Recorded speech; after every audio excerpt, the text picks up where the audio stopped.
एक कौवा था। वह एक किसान के घर के आंगन के पेड़ पर रहता था।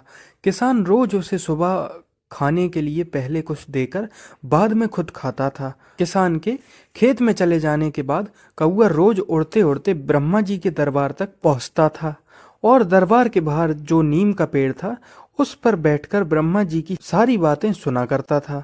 शाम होते ही कौवा उड़ता हुआ किसान के पास पहुंचता और ब्रह्मा जी के दरबार की सारी बातें उसे सुनाया करता था। एक दिन कौवे ने सुना कि ब्रह्मा जी कह रहे हैं कि इस साल बारिश नहीं होगी, अकाल पड़ जाएगा। उसके बाद ब्रह्मा जी ने कहा, पर पहाड़ों में खूब बारिश होगी। शाम होते ही कौवा किसान के पास आया और उसे कहा, बारिश नहीं होगी, अभी से सोच लो क्या किया जाए। किसान ने खूब चिंतित होकर कहा, तुम ही बताओ दोस्त, क्या किया जाए। कौआ ने कहा, ब्रह्मा जी ने कहा था पहाड़ों में जरूर बारिश होगी, क्यों ना तुम पहाड़ पर खेती की तैयारी करना शुरू करो। किसान ने उसी वक्त पहाड़ पर खेती की तैयारी की। आसपास के लोग जब उस पर हंसने लगे, उसे बेवकूफ कहने लगे, उसने कहा, तुम सब भी यही करो। कौआ मेरा दोस्त है, वह मुझे हमेशा सही रास्ता दिखाता है। पर लोगों ने उसकी बात नहीं मानी, उस पर और ज्यादा हंसने लगे। उस साल बहुत ही भयंकर सूखा पड़ा।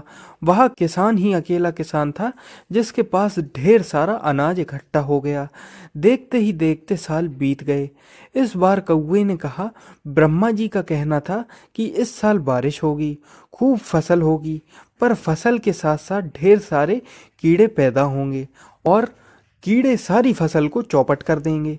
इस बार कौवे ने किसान से कहा, इस बार पहले से ही तुम मैना पंछी और छुछुंदों को ले आना ताकि वे कीड़ों को खा जाएं। किसान जब ढेर सारे छुछुंदों को ले आया, मैना और पंछी को ले आया, आसपास के लोग उसे ध्यान से देखने लगे, पर इस बार वे किसान पर हंसे नहीं। इस साल भी किसान ने अपने घर में ढेर सारा अनाज इकट्ठा किया। इसके बाद कौआ फिर से ब्रह्मा जी के दरबार के बाहर नीम के पेड़ पर बैठा हुआ था। जब ब्रह्मा जी कह रहे थे फसल खूब होगी, पर ढेर सारे चूहे फसल पर टूट पड़ेंगे, कौवे ने किसान से कहा, इस बार तुम्हें बिल्लियों को न्योता देना पड़ेगा।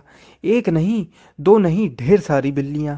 इस बार आसपास के लोग भी बिल्लियों को ले आए। इस तरह पूरे गांव में ढेर सारा अनाज इकट्ठा हो गया। कौवे ने सबकी जान बचाई। इस तरह वे लोग खुशी खुशी रहने लगे। आपने मुझे इतना समय दिया, इसके लिए धन्यवाद।